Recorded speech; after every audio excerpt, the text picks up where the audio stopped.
I still do. But with him it's so different. Oh, I can't explain.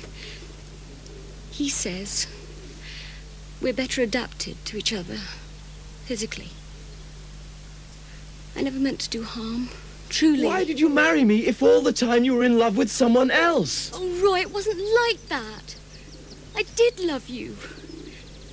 It was just, well, I loved him too, and I didn't know who I loved the best, so I thought I'd be nice to both of you.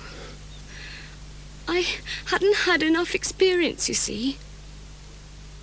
And after all, you've only got one life to live. You're talking just like him. I'm not! You are!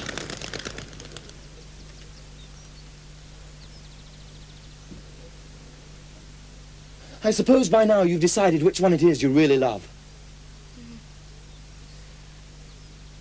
Him. He isn't such a good person as you. But he's more exciting. Dear God. He talked me into it.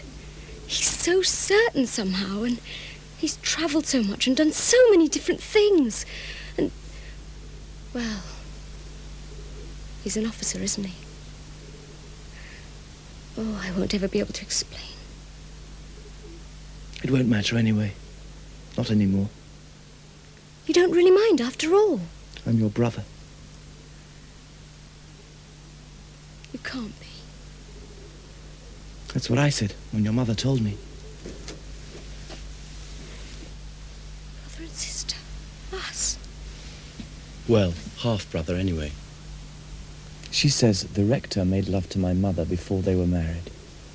My mother then went abroad. Your mother went with her to act as my nanny.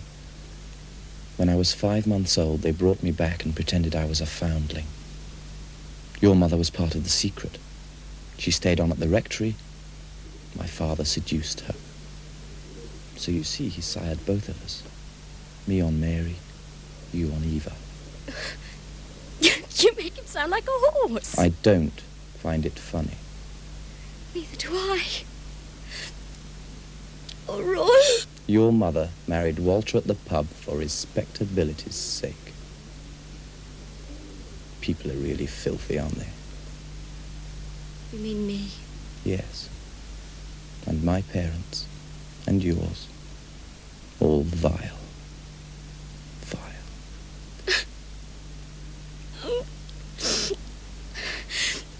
Oh, Roy, what are we gonna do? Do what you like.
Stand easy.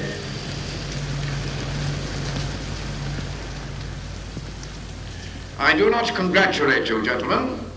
You have performed in training precisely as your initial assessments indicated. You have learned that the Air Force exists to destroy the enemy. Why?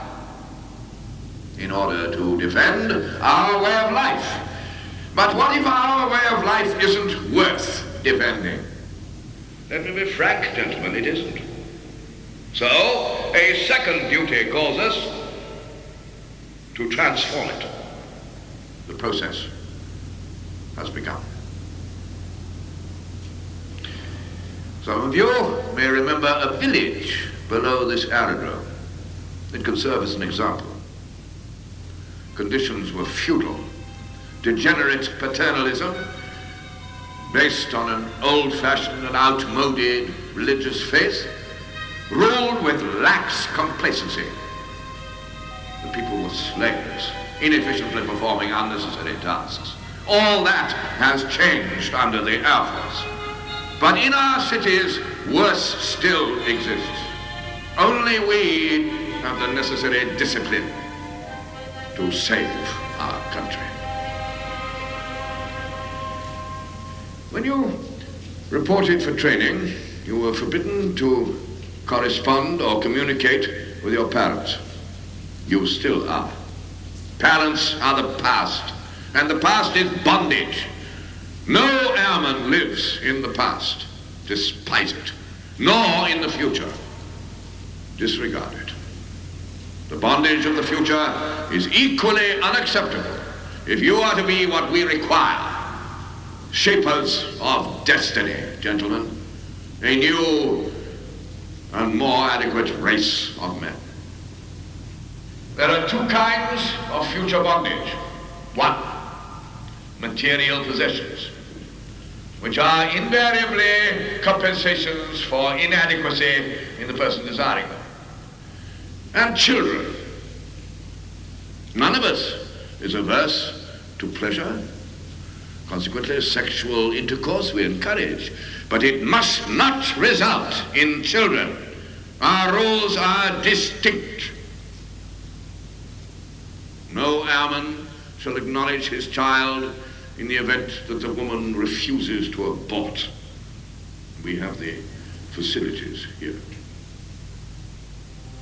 The sex, gentlemen, like anything else, when once understood, can be handled easily, naturally, and satisfactorily. But you must remember that it is not your business as members of the Air Force to attach yourselves in any permanent sense to a woman. The thing is neither possible nor desirable. You may roger them, gentlemen, but you may not love them. As airmen, your conduct off duty may, and indeed should, appear wholly irresponsible. You are poised between two annihilations, gentlemen. Birth and death. Warriors of the sky, you will engage in single combat. You, the enemy. Do not expect to live long. Master the present only. Power equals freedom. Useful hijinks.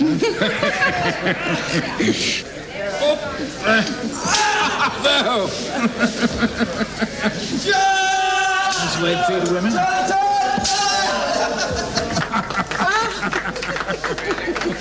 Wonderful.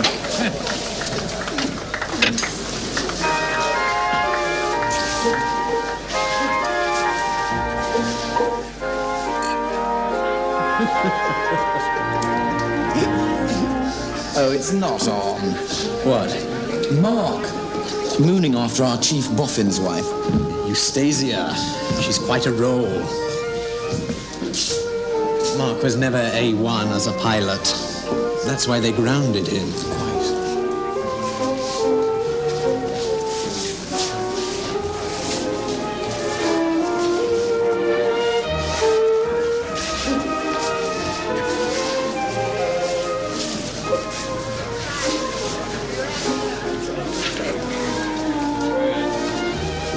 Well, things have changed.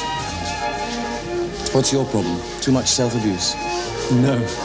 I just feel rather different these days. You're not in love with R.W.'s wife, are you? She's a remarkable person. Contrary to regulations, old son. Mark, I insist you introduce us. Of course. I was insisting too. David? Eustasia, this is Roy Eustasia. I've heard about you from R.W. He says you're very promising. Mark, dear, I've run out of cigarettes. Fancy that. Oh, right. Yes. I'll get some, of course. Good boy.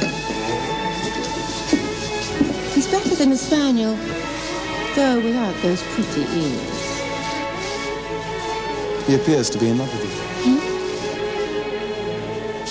Do you like being married to R.W.? As long as I can get my young men. You seem quite acceptable.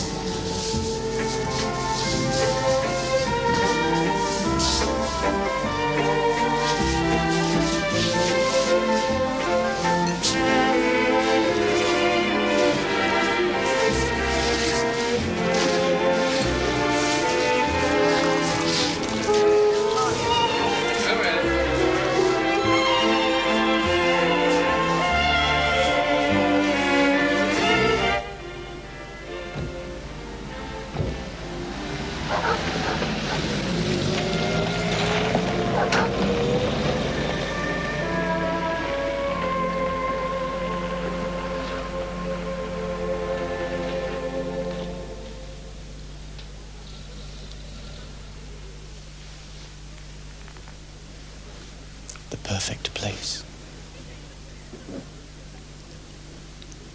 I'm glad it's a full moon.